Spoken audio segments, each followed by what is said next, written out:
Hello everyone, welcome to my channel Amnifi. So guys, ये हमारा chapter number 7 का जो है वो लास्ट पार्ट रहने वाला है। ओके और इसके बाद हमारी क्लास 6 की ज्योग्राफी एनसीईआरटी का ना सिर्फ चैप्टर नंबर 8 रह जाएगा। फाइन। एंड एक और अनाउंसमेंट मैं आपको यहाँ पे कर दूँ कि अब जो भी आपकी नेक्स्ट वीडियोज आएंगी ना, मतलब इस वीडियो के बाद में जो भी आपकी नेक्स्ट वीडियोज आएंगी, आपको उसमें बड़ा बोर्ड मिलेगा। फाइन। क्योंकि आपको प्रॉब्लम आती थी कि आपको विजिबल नहीं हो पाता है, डायग्राम बन जाता है, लेटर्स विजिबल नहीं हो पाती हैं, वर्ड्स विजिबल नहीं हो पाती हैं। ठीक है, तो do not worry at all, ये प्रॉब्लम आपकी ना अब नेक्स्ट वीडियो के बाद नहीं रहेगी। एंड दूसरा कि जो आपको वॉइस का भी इशू आता है, कई बार बैकग्राउंड नॉइज आ जाती है, तो उसके लिए भी I will do something. Okay, do not worry, उसके लिए आप मुझे सिर्फ 1 या 2 दिन का टाइम दो, वो प्रॉब्लम भी आपकी मैं रिजॉल्व कर दूंगी। फाइन, तो करें स्टार्ट। ओके, तो आज हम क्या करने वाले हैं, चैप्टर नंबर 7 करने वाले हैं। बहुत दिनों से आप ये सुन रहे हो मुझे बोलते बोलते। और अब हम इसमें क्या करेंगे, देखो इतना पीछे का मैं रिकॉल नहीं कराऊंगी, आपको याद होगा सब कुछ। ठीक है, तो इसके फिजिकल डिविजन्स का हम लोग हिमालयास कर चुके थे, और the great north Indian plain भी हम इसका कर चुके हैं। आज हम करेंगे इसका द पेनिनसुलर प्लेटू के बारे में। ठीक है, वेस्टर्न एंड ईस्टर्न घाट्स के बारे में, कोस्टल प्लेन्स के बारे में, इसके आइलैंड ग्रुप्स के बारे में। फाइन, समझ में आया। एंड एक और बात देखो, ये आपकी क्लास 6 की एनसीईआरटी, लेकिन मैंने फिर भी कोशिश करी है कि मैं आपको थोड़ा सा उससे ऊपर उठ के बताऊं। बट आप ये बिल्कुल भी मत सोचना कि हम बहुत ज़्यादा अभी एडवांस कर रहे हैं। ठीक है, और ये भी मत सोचना कि हम बिल्कुल कम कर रहे हैं, क्योंकि आप क्लास 6 की जब एनसीईआरटी उठा के देखोगे तो वहाँ पे बहुत सारी चीज़ें उन्होंने नहीं बता रखी हैं। ठीक है, लेकिन क्योंकि आप सब लोग गवर्नमेंट एग्जाम के एस्पायरेंट्स हो, ठीक है, कोई भी एग्जाम दो, पीसीएस दो, यूपीएससी दो, तब आपको प्रॉपर कॉन्सेप्ट के बारे में पता होना चाहिए। और ज्योग्राफी में मैं आपको मैप्स क्यों बना के दिखाती हूँ यहाँ पे, क्योंकि ना आपको एक मेमोरी, एक फोटोग्राफिक मेमोरी बन जाती है कि अच्छा ये हिल वहाँ पे होएगी, अच्छा ये प्लेटू वाला एरिया वहाँ पे है, तो खुद इसको अपने हाथ से ड्रॉ करो। नहीं समझ में आता मुझे बताओ। ठीक है, आ जाओ फिर। एंड एक और बात देखो, I have a Telegram channel, तो वहाँ पे मैं कई बार ना जैसे इनका लिंक शेयर कर देती हूँ। एंड उसके बाद जैसे कोई नोट्स वगैरह हुआ करेंगे ना, तो मैं वो भी वहाँ पे शेयर करूंगी। तो प्लीज़ आप उस टेलीग्राम को ना ज्वाइन कर लेना। अगर लिंक नहीं मिला तो मुझे कमेंट करना, मैं आपको बताऊंगी। फाइन, चलो स्टार्ट करते हैं। ठीक है, तो हमने क्या पढ़ना है, पेनिनसुलर प्लेटू। पहले देखते हैं हमारा पेनिनसुलर प्लेटू है कहाँ पे। तो रिकॉल करो थोड़ा सा, यहाँ थे हमारे हिमालयाज, ये था अपना प्लेन एरिया, एंड ये क्या है हमारा जो आपको रेड में दिख रेड में दिख रहा है, सॉरी, पेनिनसुलर प्लेटू। एक्चुअली ना I have some problem in my throat, तो बहुत दिनों से अभी वीडियोस भी नहीं आ पा रही क्योंकि मेरे थ्रॉट में कुछ प्रॉब्लम है। तो बोलते वक्त ना मतलब रुक जाता है, कुछ हो जाता है, तो you have to ignore this. Fine, आ जाओ। ठीक है, तो पेनिनसुलर प्लेटू क्या होता है, जो आपका ये वाला एरिया मैंने मार्क करा है। अब पेनिनसुलर प्लेटू को समझने से पहले आप एक वर्ड का मतलब समझो कि ये प्लेटू क्या होता है। तो मैंने आपको बताया था, रिकॉल करो, जब हमने major landforms of the earth करे थे, हमने वहां पे बहुत सारे फिजिकल फीचर्स के बारे में पढ़ा था, जिसमें से एक प्लेटू भी था। तो प्लेटू क्या होता है, मानो ये हमारी एक लैंड सरफेस है। ठीक है, एक लैंड है। अब मैंने बोला कि कुछ एरिया ना ऐसे करके ऐसे उठा हुआ है, मतलब अपनी सराउंडिंग लैंड से, अपने सराउंडिंग एरिया से, अपने अगल बगल के एरिया से ये जो कुछ एरिया है ना थोड़ा सा उठा हुआ है। लेकिन ये इतना भी नहीं उठा कि ये समिट बना दे, मतलब इतना भी नहीं उठा कि पीक बना दे। ये इतना उठा है कि ये उठा तो है साथ वाले एरिया से अपने, बट ये फ्लैट है, टेबल लैंड है, टेबल की तरह क्या है, फ्लैट है। तो प्लेटू का मतलब क्या होता है, प्लेटू का मतलब होता है एक ऐसी लैंड, एक ऐसा एरिया जो फ्लैट होता है लेकिन एलिवेटेड होता है अपने सराउंडिंग एरिया के मुकाबले। ठीक है, तो देखो ये वाला एरिया है, ये वाला एरिया, लेकिन इन दोनों एरिया के मुकाबले ये वाला एरिया थोड़ा एलिवेटेड है, बट क्या है, फ्लैट है। माउंटेन्स की पीक होती थी, प्लेन एरिया पूरे ही फ्लैट होते थे। और प्लेटू क्या है, ये ना तो प्रॉपरली फ्लैट है, ये थोड़ा सा उठा हुआ है ना, तो तब भी थोड़ा फ्लैट है। इतना फ्लैट, इतना प्लेन है, और इतना भी एलिवेटेड नहीं जितने हमारे माउंटेन्स है। दोनों का कॉम्बिनेशन बोल के चल सकते हो आप। ठीक है, समझ में आ गया। ओके फाइन, तो ये देखो अब हमारे यहाँ पे कौन सा प्लेटू है इंडिया में, हमारे फॉर्म होता है द पेनिनसुलर प्लेटू। कौन सा, देखो ये दिख रहा है आपको जो ट्राइंगल की शेप में। तो अगर आपसे कोई पूछे कि पेनिनसुलर जो हमारा प्लेटू फॉर्म होता है इंडिया में, उसकी फॉर्म कैसी है, मतलब उसकी शेप कैसी है, तो वो कैसा है आपका, ट्राइंगुलर इन शेप। कैसा है आपका, ट्राइंगुलर इन शेप। अब देखो ये तो मैंने आपको सबका ऐसे करके दिखा दिया, लेकिन अगर आप इसको अकेला अकेला पढ़ो कि कौन कौन सा प्लेटू इस पेनिनसुलर प्लेटू के अंदर आता है, तो देखो नंबर 1 पे है आपका बुंदेलखंड। ठीक है, नंबर 2 पे है आपका मालवा प्लेटू, नंबर 3 पे बघेलखंड, नंबर 4 पे छोटानागपुर प्लेटू, डेक्कन प्लेटू नंबर 5 पे, नंबर 6 आपका कर्नाटका प्लेटू, नंबर 7 आपका तेलंगाना प्लेटू, नंबर 8 आपका दंतकर्ण्य प्लेटू एंड नंबर 9 आपका शिलोंग प्लेटू, ये भी इसी का जो है ना वो एक्सटेंशन है। समझ में आ गया। अगर आपको कोई पूछे कि जो आपका प्लेटू है वो कहाँ लाई करता है, तो वो आपके प्लेन एरिया के साउथ में लाई करता है। कहाँ पे लाई करता है, जो आपका प्लेन एरिया है वो ऊपर है जाता है और उसके साउथ में आपका क्या लाई करता है, द पेनिनसुलर प्लेटू लाई करता है। फाइन। अब देखो, अगर ये आपका प्लेटू है, इसको इमेजिन करो ये आपका प्लेटू है, तो आपके प्लेटू के नॉर्थ में क्या है, उसके नॉर्थ में पड़ते हैं the great north Indian plains, ठीक है। और उसके नॉर्थ वेस्ट में, ये अगर ये नॉर्थ है तो ये वेस्ट था, तो उसके नॉर्थ वेस्ट में क्या पड़ती है आपकी अरावली, क्या पड़ती है आपकी अरावली माउंटेन्स। अब आपको मुझे कमेंट सेक्शन में ये बताना है, अगर आपने शुरू से मेरी वीडियोस को फॉलो करा होगा ना सीक्वेंस में, तो मैंने वहां पे बताया था कि कितने तरह के माउंटेन्स होते हैं। तब आपको मुझे अब आंसर करना है कि जो अरावली है वो आपका फोल्ड माउंटेन है या आपका ब्लॉक माउंटेन है या आपका वॉल्केनिक माउंटेन है, ठीक है। ये आपको छोटा सा आंसर मुझे कमेंट सेक्शन में बताना है। Fine, okay. और इसके वेस्ट में क्या है आपके पेनिनसुलर प्लेटू के, आपकी वेस्टर्न घाट्स है। अब ये वेस्टर्न घाट्स क्या है, ये भी आपकी माउंटेन की रेंजेस है। दोबारा से बता देती हूँ, रेंज क्या होती है, जब आपका माउंटेन ऐसे चलता है ना, पूरी लाइन में चलता है, उसको हम क्या बोलते हैं, रेंज बोलते हैं। तो वेस्टर्न घाट्स क्या है, आपकी माउंटेन रेंजेस हैं, ठीक है। ईस्टर्न घाट भी क्या है आपके, ये भी आपकी माउंटेन रेंजेस में है, लेकिन इसके वेस्ट साइड में पड़ती हैं आपकी वेस्टर्न घाट्स और ईस्ट साइड में पड़ती हैं आपकी ईस्टर्न घाट्स। आई होप आपको यहाँ तक समझ में आया, ठीक है। इतना समझ में आ गया, ये भी पता चल गया कि कौन कौन से प्लेटूज आते हैं इस वाले एरिया के अंदर।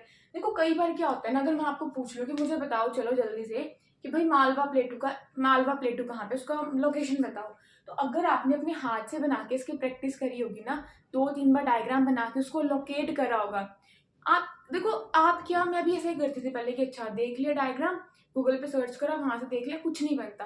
खुद हाथ से बनाओगे, ठीक है, तब आपको चीजें ज्यादा लंबे समय तक याद रहेंगी, आप एक फोटोग्राफिक मेमोरी बनेगी कि अच्छा यहाँ पे है। कई बार पेपर में ना लोकेशन वाले क्वेश्चंस आ जाते हैं, तो वहां पे हम लोग हो जाते हैं कंफ्यूज। चलो इतना तो आप जान लोगे, ठीक है। आगे हिल्स के बारे में भी आता है, तो वहां पे हम फंस जाते हैं। तो ऐसी गलती नहीं करनी है, कुछ कुछ आपको पता होना चाहिए। जैसे ये आपकी यहाँ को पड़ती है कार्डमन हिल्स, ठीक है। और जैसे ये आपकी है गैरो खासी जयंतिया हिल्स है आपकी तीनों, ये शिलोंग वाले प्लेटू में, ठीक है। समझ में आ गया इतना। तो ये कुछ कुछ चीजें आपको पता होना चाहिए कि हाँ अच्छा यहाँ पे अरावली है, यहाँ पे विंध्या है, ये सतपुरा है, ठीक है। ये भी बताती हूँ, देखो अगर ये मेरा प्लेटू वाला एरिया है, इसके ऊपर तो पड़ेगी मेरी नॉर्थ वेस्ट में अरावली, ये अरावली की वो पड़ेगी, ठीक है, रेंज पड़ेगी। और यहाँ को इसके अंदर अब क्या क्या है, विंध्यास की रेंजेस है, ठीक है, सतपुरा की पहाड़ियां हैं, फाइन। और विंध्या और सतपुरा के बीच में से कौन सी रिवर निकलती है आपकी, नर्मदा। कौन सी रिवर फ्लो करती है, नर्मदा।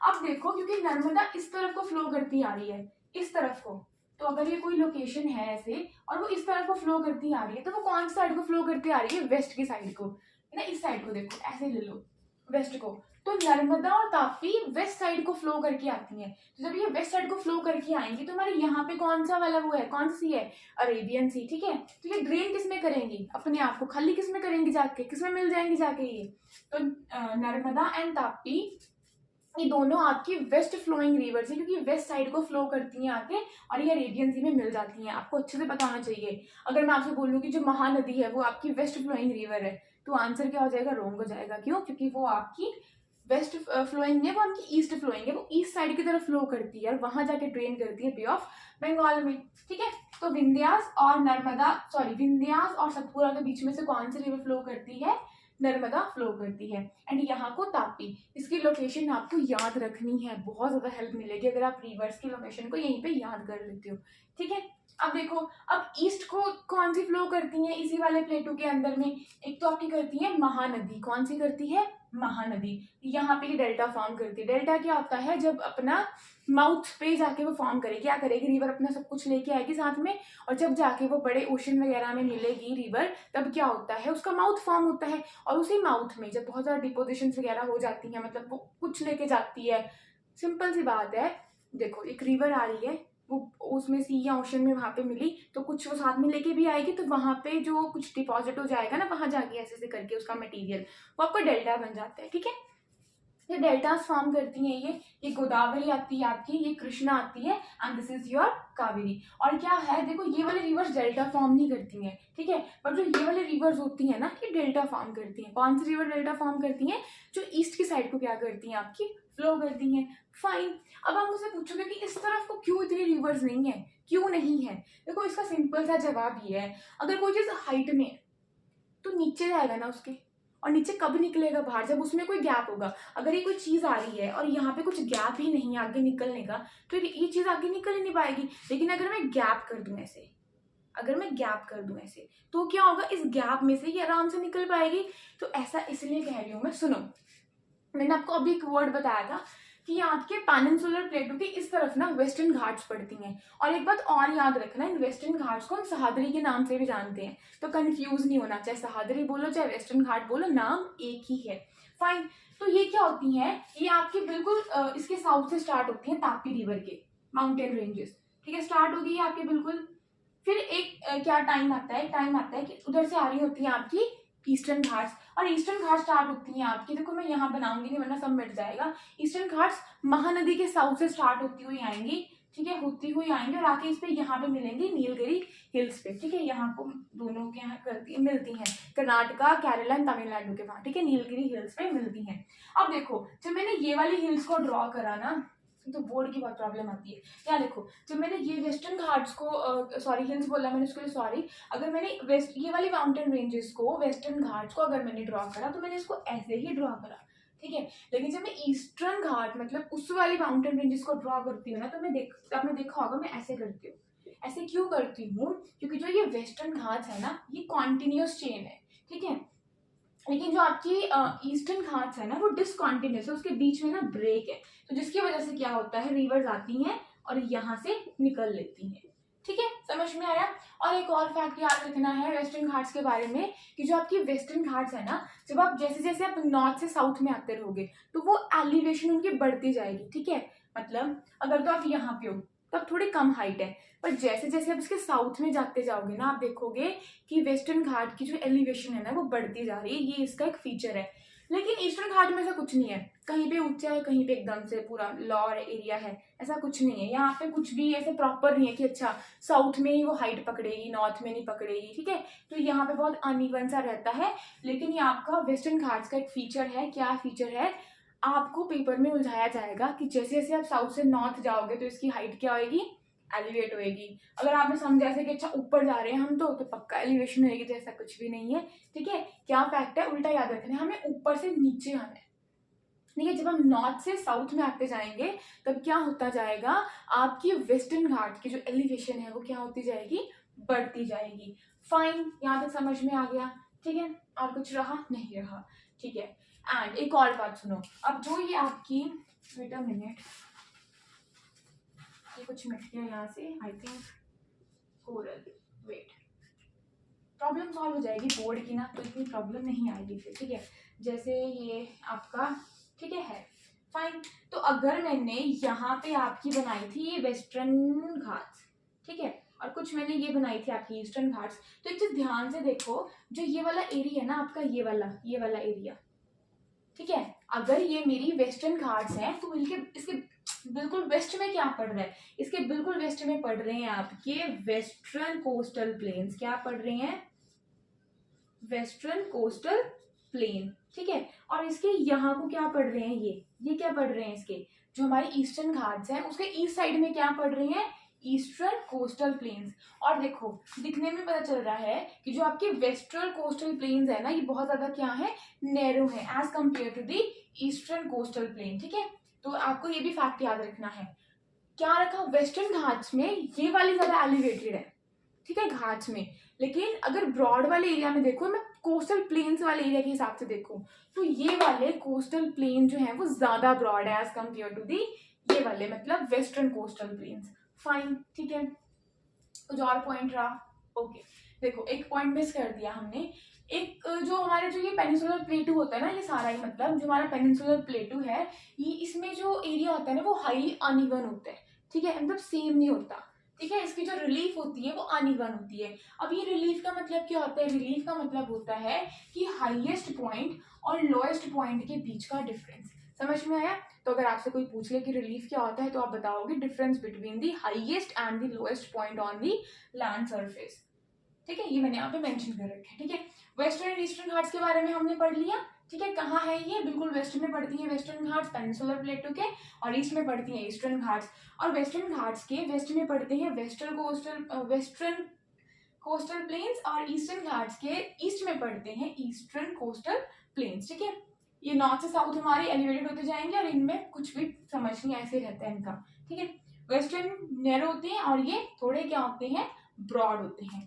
फाइन, अब देखो हमारे हो गए फीचर्स ये वाले। अब बचे हमारे आइलैंड्स। क्या बचे? आइलैंड ग्रुप्स बचे। इसका ना पूरा प्रॉपर बना लेना। ठीक है, और मुझे दिखाना। देखो मैं आपको ना टेलीग्राम का ग्रुप का भी लिंक शेयर कर दूंगी जहाँ पे आप मुझे मैसेज कर पाओ। जो मैं होमवर्क दूंगी मुझे डेली अपना नोटबुक पे बना के, थोड़े अकाउंटेबल बनोगे ना आप लोग भी, वहां पे उसके पिक्चर क्लिक करके मुझे सेंड करना। ओके, देखते हैं कौन सा बच्चा बात मान के इस काम को फॉलो करता है। ओके, करता है अच्छे से। फाइन, तो देखो ये हमारे अंडमान एंड निकोबार आइलैंड और ये है हमारे लक्षद्वीप आइलैंड। ठीक है, केरला के कोस्ट की तरफ को है। अब देखो पहले मैं ये बता देती हूँ कि जो अंडमान एंड निकोबार आइलैंड्स होते हैं ना, ये कैसे फॉर्म हुए। ये जहाँ तो वॉल्केनिक एक्टिविटी से बने हैं। ठीक है, वॉल्केनो मतलब वॉल्केनो फटा इन द सेंस की जो आपका लावा था, उस लावा का सॉलिडिफाइड होके जो मैग्मा लावा बन के निकला, फिर वो ठंडा हुआ, वैसे करके लैंड का क्रिएशन वहां पे हो गया, हार्ड सरफेस का। इतना आपको पता है। लेकिन अंडमान एंड निकोबार कोरल से भी बने हैं। ठीक है, अब आप पूछोगे ये कोरल क्या है, और लक्षद्वीप का क्या है। लक्षद्वीप के केस में कि आइलैंड पूरे ही कोरल से बने हैं। ठीक है, अंडमान निकोबार में तो वॉल्केनिक एक्टिविटी भी हुई है, तब भी वो लैंड सरफेस बनी है। बट लक्षद्वीप आइलैंड में क्या हुआ है, यहाँ पे सिर्फ और सिर्फ जो इन आइलैंड की फॉर्मेशन हुई है ना, ये कोरल की वजह से हुई है। अब आपका मुझसे क्वेश्चन यहाँ पे सबसे पहले ये होगा कि what is coral. Coral island वही होंगे जो कोरल से बने। अभी कोरल है क्या, तो देखो एक ना आपके छोटे छोटे टाइनी छोटे छोटे जो मेरीन एनिमल्स होते हैं, कहाँ बना के दिखाऊं, वेट, कुछ ना ऐसे ऐसे करके ना, ऐसे टेंटिकल्स होते हैं, यहाँ पे उनकी स्टमक होती है, उनका माउथ, ऐसे करके ना कुछ टाइनी टाइनी आपके क्या होते हैं, मेरीन एनिमल्स होते हैं जो ओशन में मिलते हैं, शैलो वाटर में मिलते हैं। ठीक है, फाइन। अब ये क्या करते हैं, इनका जो स्केलेटन होता है ना, जो ये पॉल्प्स होते हैं, जो छोटे छोटे मरीन एनिमल्स होते हैं टाइनी टाइनी, इनको हम पॉल्प्स बोलते हैं। और जो इनका स्केलेटन होता है ना, वहां से बनते हैं हमारे कॉरल्स। क्या बनते हैं? कॉरल्स। ठीक है, तो corals are the skeleton of tiny marine animals called polyps. अब क्या होता है, देखो ऐसे ना बहुत सारे बहुत बड़ी मात्रा में पॉल्प्स होंगे, तो इसको कॉरल पॉल्प भी बोल देते हैं, या फिर इसको हम लोग क्या बोलते होते हैं, सिंपली पॉल्प भी बोल देते हैं। ठीक है, अब क्या होता है ना, ये हजारों की करोड़ों की मात्रा में बहुत सारे होते हैं, तो ये इनका एक स्केलेटन बनता है। क्या बनता है? स्केलेटन बनता है। वो किससे बनता है? वो कैल्शियम कार्बोनेट से बनते हैं। अभी कैल्शियम कार्बोनेट कहाँ से, कैसे, ये सब ना मैं आपको किसी अलग वीडियो में बताऊंगी। ठीक है, जब इन्वायरमेंट में पढ़ेंगे। होता क्या है असल में कि जो आपके ये कोरल पॉल्प या पॉल्प होते हैं, ये क्या करते हैं, ये सिम्बायोटिक रिलेशनशिप परफॉर्म करते हैं। एक एलगी होती है आपकी ज़ूज़ैंथले नाम की, ठीक है, उसके साथ में सिम्बायोटिक रिलेशनशिप में रहते हैं, जिसकी वजह से ये कैल्शियम कार्बोनेट की जो स्केलेटन है ना, एक्सोस्केलेटन फॉर्म कर पाती हैं। बट इतना हमें उसमें नहीं जाना, सिंपली ये बताती हूँ मैं कि एक पॉल्प होता है, मतलब एक छोटा सा टाइनी मेरीन एनिमल होता है। ठीक है, उसका जो स्केलेटन होता है ना, उससे बनते हैं हमारे कोरल्स। क्या बनते हैं? हमारे कोरल्स बनते हैं। फाइन, मतलब ज्यादा इस एक को कोरल बोल लो, ठीक है, या इसकी पूरी कॉलोनी को कोरल बोल लो। ठीक है, तो ऐसे करके करके क्या होता है कि ये मर जाते हैं, पर स्केलेटन वहीं पे छुट जाता है। समझ में आया? फिर और बनेंगे, फिर और मरेंगे, उनका स्केलेटन छूटेगा। तो ऐसे करते करते जब इन सबका स्केलेटन वहां पे लेफ्ट हो जाएगा ना, मतलब रह जाएगा इनके मरने के बाद, क्योंकि वो इतना हार्ड होता है। ठीक है, कैल्शियम कार्बोनेट इतना हार्ड होता है, एक टाइम आएगा वो सॉइल भी बन जाता है उसी का। ये व्हाइट कलर का होता है। ठीक है, तो ये सॉइल भी बन जाता है, और वहीं पे आपकी लैंड की क्या स्टार्ट हो जाती है, फॉर्मेशन स्टार्ट हो जाती है। ठीक है, हार्ड सरफेस हो जाती है, और फिर सॉइल भी बन जाती है। सॉइल बनेगी तो वहां पे ऑब्वियस है कि ट्रीज वेजिटेशन जो है वो आपकी विजिबल हो पाएगी। तो एक टाइम आता है, इकट्ठे होते रहते हैं इनके स्केलेटन्स बहुत सारे कोरल्स के। ठीक है, इन पॉल्प्स के कोरल्स बनती रहती हैं।